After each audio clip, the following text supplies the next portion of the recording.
नमस्कार दोस्तों, agriculture academy आप स्वामी ब्रह्मानंद जी ऑनलाइन सेंटर में आपका स्वागत है।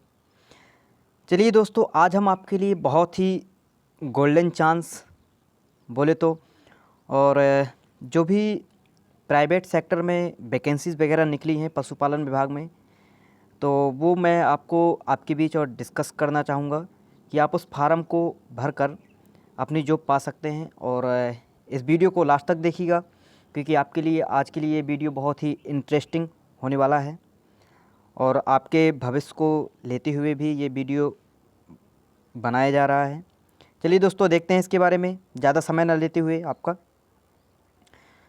जो आज का ये वैकेंसी निकली है, भारतीय पशुपालन निगम लिमिटेड आवासीय कौशल विकास प्रशिक्षण कार्यक्रम के थ्रू निकली है। ये पशुपालन विभाग में है और जो इसका सूचना दी गई है वो आपको मैं डिस्क्राइब करना चाहूँगा कि निगम द्वारा राष्ट्रीय स्तर पर पशुपालन एवं किसानों की सामाजिक आर्थिक प्रगति के उद्देश्य से डेयरी फार्म, बकरी फार्म, कड़कनाथ मुर्गी फार्म के लिए आवासीय कौशल विकास प्रशिक्षण प्रदान किया जाना है, प्रस्तावित है। ठीक है। और इसमें जो पद हैं, पद की संख्या क्या रहेगी? ये पद की संख्या है आपका प्रशिक्षण, और कौन कौन से पद रहेंगे आपका? तो प्रशिक्षण नियंत्रण अधिकारी का पद है ये आपका। इसमें से पोस्ट कितनी है आपका? 75 है। इसका जो मासिक वेतनमान होगा मंथली, वो 21,700 रुपये होगा इसका।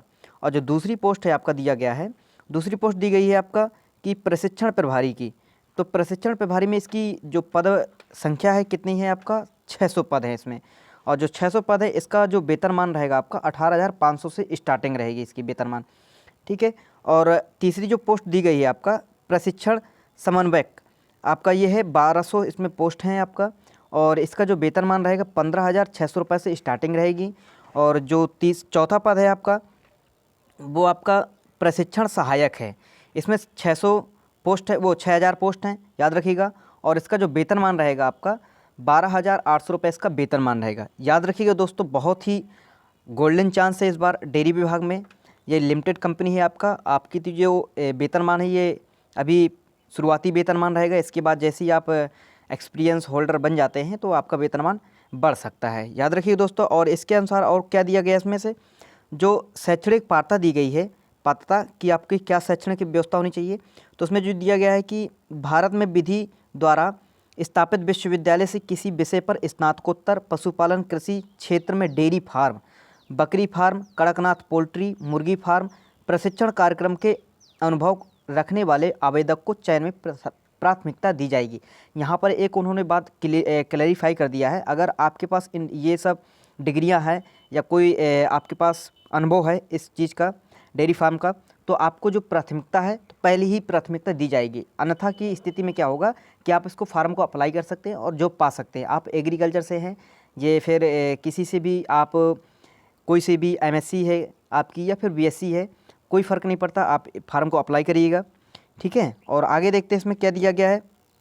आगे जो आपका दिया गया है दूसरे में प्रशिक्षण प्रभारी में दिया गया है कि भारत में विधि द्वारा स्थापित विश्वविद्यालय से किसी विषय में स्नातक कौशल विकास प्रशिक्षण में प्रवेश दिलवाने कार्य में अनुभव रखने वाला आवेदक प्रथम प्राथमिकता दी जाएगी। ये भी इसमें प्राथमिकता दी जाएगी अगर आपके पास ये एजुकेशन है। और जो तीसरी पोस्ट है प्रशिक्षण समन्वयक की, इसमें से जो प्राथमिकता दी गई है, भारत में किसी मान्यता प्राप्त बोर्ड या संस्था से किसी विषय में 12वीं उत्तीर्ण कौशल विकास प्रशिक्षण में प्रवेश दिलाने के कार्य में अनुभव रखने वाला चयन में प्राथमिकता दी जाएगी। यानी ये भी मान लीजिए कि आप जो अगर इंटर पास भी हैं तो इंटर पास होने के बावजूद भी आप इसमें अप्लाई कर सकते हैं। और जो तीसरी पोस्ट दी गई है प्रशिक्षण सहायक में, आप भारत में किसी भी सामान्यता प्राप्त बोर्ड संस्था से आप 10वीं की उत्तीर्ण कौशल विकास प्रशिक्षण में परामर्श प्रदान करने वाले व प्रवेश दिलवाने वाले क्षेत्र में अनुभव रखने वाले आवेदक को चयन में वरीयता दी जाएगी। तो याद रखिएगा, हाई स्कूल से भी ये वैकेंसी निकली है। तो ये मान लीजिएगा आपके पास हाई स्कूल हो, इंटर, बीएससी और एमएससी हो, कोई इसमें वो नहीं है, आप डाल सकते हैं, हाई स्कूल से भी डाल सकते हैं। और आपके पास जितनी भी ज़्यादा डिग्री है उससे आप फिल कर सकते हैं फार्म। तो ये आपके लिए बहुत ही अपॉर्चुनिटी है और इसको छोड़िएगा मत। और अन्य योग्यताओं के बारे में अगर देखा जाए तो जो स्वास्थ्य की है, तो निगम में रिक्त पदों पर भर्ती के लिए उम्मीदवार अच्छे मानसिक और शारीरिक स्वस्थ होना चाहिए। अगर आप इस फार्म को डाल रहे हैं तो इस चीज़ का विशेष ध्यान रखिए कि मानसिक तौर पर और शारीरिक स्वस्थ होना चाहिए आपकी बॉडी। और चरित्र में क्या दिया गया है, निगम में भर्ती सीधे के लिए आवेदक चरित्र अच्छा उत्तम होना चाहिए। और जो विशेषता में दी गई है आपकी, उपयुक्त योग्यता रखने वाले उम्मीदवार इस भर्ती के लिए आवेदन कर सकते हैं। उम्मीदवार को पदानुसार उत्तर प्रदेश राज्य के किसी भी जिले, तहसील, पंचायत समिति, ग्राम पंचायत में नियुक्त किया जा सकता है। याद रखिएगा, आप लोग के लिए बहुत ही अपॉर्चुनिटी है, याद रखिएगा, छोड़िएगा मत। जो आयु सीमा इसमें निर्धारित की गई, उन्होंने निर्धारित किया है कि जो प्रशिक्षण नियंत्रण अधिकारी है उसकी उम्र होनी चाहिए 25 से 45 वर्ष के बीच होनी चाहिए। और जो प्रशिक्षण प्रभारी है उसके लिए आपको 21 से 40 वर्ष की होनी चाहिए। और प्रशिक्षण समन्वयक की आपकी 21 से 40 वर्ष की होनी चाहिए। और जो चौथी पोस्ट दी गई है प्रशिक्षण सहायक में, तो वो आपका 18 से 40 वर्ष की एज होनी चाहिए, याद रखिएगा। और दोस्तों इसकी डेट ही बहुत नज़दीक है, अंतिम तिथि बहुत ही, आवेदक की अंतिम तिथि बहुत ही नज़दीक है। यानी ये मानिए कि 3 फरवरी 2022 रात्रि यानी 12 बजे के आसपास तक है, याद रखिएगा। तो मैं चाहूँगा कि आज ही इसको फार्म को फिल कर दीजिएगा, आप लेट मत कीजिएगा। जो भी इसका जो शुल्क रहेगा, तो शुल्क आपका पदानुसार रहेगा। जब प्रशिक्षण नियंत्रण अधिकारी के लिए सभी वर्गों के लिए, ऑल OBC, SC और जनरल के लिए रहेगा 944 रुपये आवेदन शुल्क रहेगा, याद रखिएगा। और प्रशिक्षण प्रभारी के लिए आपको सभी वर्गों के लिए, OBC, SC, ST के लिए जितना भी आवेदन शुल्क रहेगा वो आपका 826 रुपये रहेगा, याद रखिए दोस्तों। और जो अगली पोस्ट दी गई है, अगली पोस्ट में जो आपका प्रशिक्षण समन्वयक क्या है, ये पोस्ट है, इसमें सभी वर्गों के लिए 708 रुपये लगेगा। और जो प्रशिक्षण सहायक में सभी वर्गों के लिए 590 रुपये लगेगा, याद रखिएगा। और आगे देखते हैं इसमें क्या है कि इसमें भारत सरकार का 18% GST शामिल है, तो इसको नहीं देखते हैं। और इसका लक्ष्य क्या है, अगर लक्ष्य देखेंगे तो हम ज़्यादा वीडियो को नहीं बड़ा करेंगे क्योंकि फिर आपका समझ आएगा। और अगर इस पूरी पोस्ट की जानकारी आपको लेनी है तो आपको इस वीडियो के डिस्क्रिप्शन में टेलीग्राम का और हमारे उसका व्हाट्सएप ग्रुप का चैनल उपलब्ध होगा। तो आप उस चैनल पर उसमें क्लिक करके, लिंक पर क्लिक करके आप हमारे व्हाट्सएप ग्रुप और टेलीग्राम चैनल से जुड़ सकते हैं। और इस का जो ये PDF है मैं आपको उसी ग्रुप में आपको भेज दिया हूँ, आप उसमें देख सकते हैं, ठीक है। याद रखिएगा दोस्तों, बहुत ही अच्छी पोस्ट है आपके लिए, बहुत ही अच्छी अपॉर्चुनिटी है। आप इस पोस्ट के माध्यम से, अगर आप बेरोज़गार हैं इस समय और आपके पास कोई जॉब नहीं है, तो इसके लिए काफ़ी पोस्ट है। ये मान लीजिए टोटल अगर मान लें तो टोटल अगर देखा जाए तो हम पोस्ट को देखते हैं टोटल में, तो ये आपका देखिए 6000 और 1200, 600 और 75 पोस्ट हैं आपका। ये मान लीजिए कि वही 8000 के आसपास आपकी पोस्ट टोटल बनती हैं।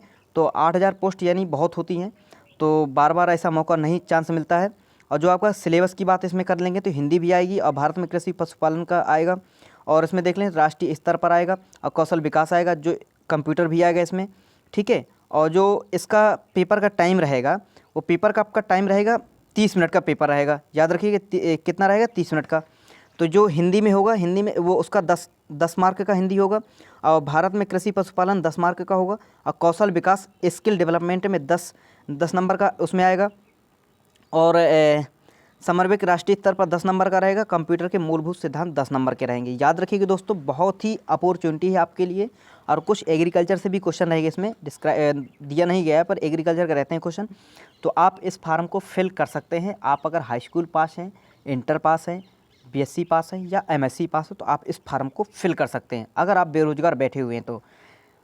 धन्यवाद दोस्तों। इस वीडियो को ज़्यादा से ज़्यादा लोगों के बीच में शेयर करिएगा, क्योंकि ज़्यादा से ज़्यादा लोग इसमें क्या कर सकें, प्रतिभाग कर सकें। और जो बेरोजगारी है, तो बेरोजगारी में अच्छी अपॉर्चुनिटी आपके लिए ये डेयरी विभाग लिमिटेड ने आपको दी है, इसका लाभ उठा सकें। धन्यवाद दोस्तों, नेक्स्ट वीडियो मिलते हैं।